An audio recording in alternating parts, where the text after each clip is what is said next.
السلام dear friends, کیسے ہیں آپ؟ امید کرتا ہوں آپ خیریت سے ہوں گے۔ میری دعائیں ہمیشہ آپ کے ساتھ ہیں۔ میں نوید طارق ایڈوکیٹ لا کی انفارمیشن کے ساتھ آپ کی خدمت میں حاضر ہوں۔ The maintenance of public order ordinance 1960،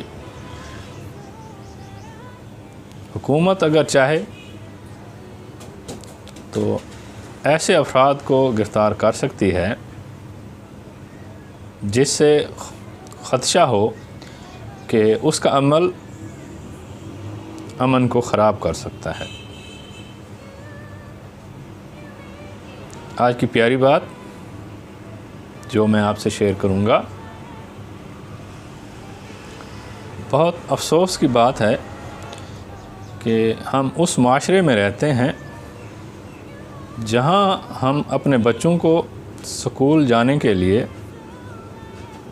بلا ناغہ اٹھاتے ہیں، مگر نماز کے لیے نہیں۔